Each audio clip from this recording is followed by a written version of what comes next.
Hello and welcome to EDHREC's Upping the Average, where we take a commander's average decklist as compiled by the data on EDHREC and make some quick swaps to it to help take it from being a good start to a great one. This week, we're discussing a commander whose games don't end in a draw, they end because of draw. Nekusar the Mindrazer, yes, I do pronounce that name strangely, is the original wheel commander, hailing all the way back from the second ever commander product and holding strong as the 28th most popular commander in the format. He has a well-established EDHREC page just brimming with cards that punish enemies who seek too much knowledge, while simultaneously forcing that knowledge upon them. Alright, let's load up Nekusar's average decklist into the Architect deck-building website, and remember, any swaps that we make must be either cost-neutral or help lower the overall price of the decklist. Nekusar has been a popular request for this series, and seeing the decklist, I think I get why. As one commenter has pointed out, the average decklist appears slightly scattered. All these cards that force draw effects and punish enemies for the cards they accumulate seem to work nicely in tandem, but there are some weird idiosyncrasies that we should iron out while we're here.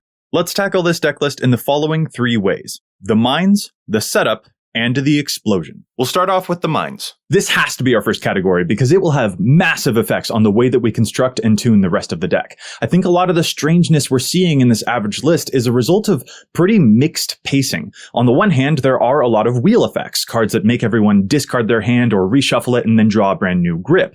But on the other hand, there are also a lot of howling mine effects, cards that force everyone to draw one or two extra cards on their turn. At first blush, this probably doesn't seem like it's a contrast at all. Nekusar reads like a commander who will slowly, inexorably whittle his enemies away over time. So if you are playing a bunch of those howling mine effects, everyone is forced to draw extra cards, then you cast the commander, everyone takes damage for those cards, and drawing cards is the thing they can't avoid, so they'll eventually draw themselves to death. And hey, maybe use some of those wheel effects to just speed things up a little bit. But to be blunt, that strategy is a big mistake.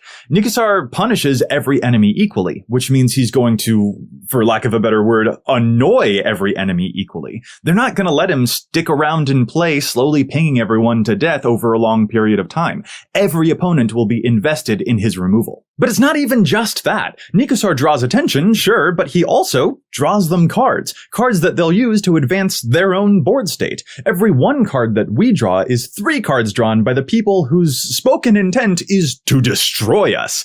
And if we're too slow, then maybe we'll do a little bit of damage, sure, but we'll also just statistically have provided at least one of them the very tools that they need to just outright win the game. Long story short, we're going away from the howling mine effects. Instead of assembling a bunch of howling mines to get the draw train chugging and then casting our painful cards, our goal is exactly the opposite. First, we get some innocuous-looking enchantments into play that aren't doing damage just yet, then we cast a big wheel to get the damage going. With luck, one wheel will draw us into the next, setting off a chain of spells for a glorious blaze of damage. This is, I believe, the reason there aren't any Boots or Greaves in the original average decklist. Trying to keep Nekusar protected over many turns just isn't optimal here. We should treat Nekusar as a payoff, not as an engine. So, let's get chopping. First, of course, is Howling Mine. There are, in fact, a lot of versions of this effect, so let's pull them all up here. Dictative Krufix, Kami of the Crescent Moon, and yes, even Font of Mythos and Temple Bell. I won't be touching the Spiteful Visions though, because it deals damage, so it's safe, but these other ones are just too risky. Then we have some other lackluster creatures here. Stormfist Crusader and Master of the Feast are just not very helpful. I'll probably sound like I'm repeating myself, but these effects are too slow, and giving our opponents extra cards at too slow a pace has a high probability of backfiring on us. Jace Beleren is our next victim. This is a slow draw effect for all players that our opponents can turn off, which makes me like it even less than usual. Those are the Howling Mine effects, but I'm actually not done just yet. I'm also chopping Dragon Mage. This card is just the definition of clunky. It sounds great to play our commander and then attack with the Dragon Mage, dealing tons of damage and getting the wheel spinning, but a 7-mana sorcery speed dragon that has to wait a turn to attack and which might not even get to properly trigger its effect if it's dealt with during combat, we're gambling on a lot of different axes there. Finally, I know it shows up in a lot of Nekusar decks, but I'm cutting Prosperity. This card has the inverse relationship to our wheel effects. Wheels cause a lot of draw for low mana, while Prosperity is a lot of mana for low draw. And it's also only painful if we have other cards in play that punish the draw effects. Compare it to a Torment of Hailfire, which doesn't need that type of support and has the potential to do just as much damage, if not more. No, I'm not adding Torment to this deck, just illustrating a point that this X spell is outclassed and we should use different cards to force draws for far less mana. So let's get to some of those. A lot of wheel spells out there can be very, very pricey. Wheel of Fortune is just literal insanity, for example. So let's find some budget wheels instead. Corvat's Fury is 5 mana, but I prefer a 5 mana card that costs $1 to a 3 mana card that costs 200. Another one I'm down to clown with is Diminishing Returns. This one's crazy cheap, and probably for good reason. There's an exile effect here that we don't care too much about, but the more salient point is this. It's optional. Our opponents don't have to draw 7 cards. They may draw up to 7.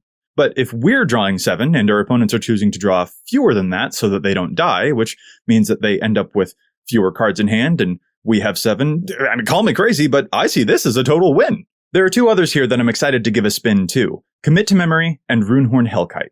These aren't wheels in the traditional sense, but they are wheel effects that we can activate from the graveyard. We don't even necessarily intend to ever cast the front half of these cards, just to use them from the yard, in case we didn't cycle into another wheel effect. This way we can keep the wheels always turning. I'll pause for a moment to note that I do want to be careful about the number of shuffle effects we use, like Commit to Memory. I generally prefer wheels with a discard component, such as the Hellkite, because those can deal more damage if we have cards like Megrim in play, dealing damage even when our commander's not on the field. Still, the backup plan of having a wheel in the yard is just too good to pass up for both of these, because it can really save our skin if we've drawn a new hand full of nothing but lands and we still want to keep this car moving. Finally, let's briefly discuss another card that is definitely out of budget, Memory Jar. This thing is truly beautiful for wheel decks. It's colorless mana to play, for one thing, but for another, it's a perfect card to set up a cool play. We cast our commander, then for no mana, activate the jar. That is exciting. Since we don't have access to this one though, because it's out of budget, let's try out the Magus version instead. This takes a turn to prepare, but it lets us follow a similar play pattern, setting up a free wheel effect for the turn that we plan to cast our commander, and that rocks. This leads me nicely to part 2, Setup. Wheel decks do anything but spin their wheels. They are not idle. If anything, in the greater canon of commander archetypes out there, they're probably something like Combo's second cousin, because they have a turn where they can just go off. They'll cast a wheel spell, make everyone draw a new hand, deal tons of damage this way, and then in that new hand, they'll have another wheel spell, so they can begin chaining them together. But none of that is possible if we haven't prepared for it. We need to make sure that we stay alive long enough and have the resources to cast our commander and then immediately cast a wheel spell right afterwards, and hopefully even one after that. Or if not our commander, then we just need to make sure we have a high enough density of damage dealing effects in play. We have to create the scenario where casting multiple wheels creates one huge damage dealing turn full of cycling and chaos and havoc. In fact, if you're tuning up and looking for some very not budget recommendations, I've seen wheel decks pop off by using Dream Halls, which always has a fresh set of cards to discard so that players can continually cast a bunch of wheel spells for free in one turn. It is scarily good. But we're looking to up the average, not the price. So on that note, I'm cutting Mystical Tutor from the list for price reasons. Invest in wheels first, not tutors. The same goes for you, Fierce Guardianship. I'll stop cutting you from upping the average videos when you stop being like nearly $40. The first thing I want to make sure we do is acquire the mana we need to actually cast multiple spells in one turn. There are some good rocks in here already, but I'm adding in a few more. Bauble is just solid value, but I also want to go big here, so I'm including Gilded Lotus and Thran Dynamo. If you're on a tighter budget than these, use a Hedron Archive and or Firemind Vessel. We just want to have the mana to cast our commander and something else immediately afterwards, so this is a deck that won't mind if we lean towards the bigger ramp effects. Now, ramp has me thinking of mana, and mana has me looking at color pips. Underworld Dreams is a classic Punisher card for this wheel deck, but this average deck wants to pivot from the triple black to triple blue and triple red? Niv Mizzet Perun is terrific, but this seems tough to pull off. I'm going to cut the Niv because I just don't trust the average deck's ability to cast him reliably. Your mileage may vary here, but just watch out for those extreme mana pips. Another thing we have to do while we're preparing is to make sure that we, stay alive. Let's upgrade some of the removal spells real quick. Croesus' Charm is one of those cards that looks more flexible than it really is. I'd rather just have a Chaos Warp, plain and simple. After all, Chaos Warp can actually target enchantments, and you know what a wheel deck's worst fear is? Smothering Tithe. I'm also looking at the specificity of mana pips on Bedevil, and it's giving me strong Niv Mizzet vibes. I'd rather exchange this for something more practical. A board wipe. We don't have too many creatures in this deck, so we won't be too hampered by our own board wipes. Let's stay on theme too and make it an extra spicy one that really punishes our opponents for their hubris. Deadly Tempest is one of my very favorite board wipes, especially whenever I cast it against token players. I've got one more addition for this section, and that's the card Clever Impersonator. This is a very versatile card indeed. Do we need 2 propagandas to stay safe? Check. Do we want someone else's Smothering Tithe? Absolutely. But my favorite application is actually to use it to double up on Punisher effects, such as Fate Unraveler. We want as many Punishers in play as possible before we start wheeling, so Impersonator is a happy helper. Alright, it's time to get crazy. We've eliminated the Howling Mines that might give our enemies too many resources, we've discussed how to set up for the really big turn, but now let's dig deeper into that turn. Time for part 3, the explosion.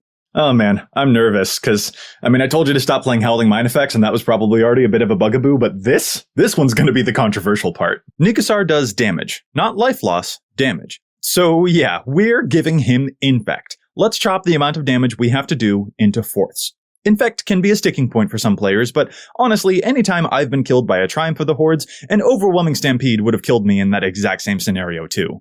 Nekusar is already regarded as a kill-on-sight commander anyway, so let's just lean into it.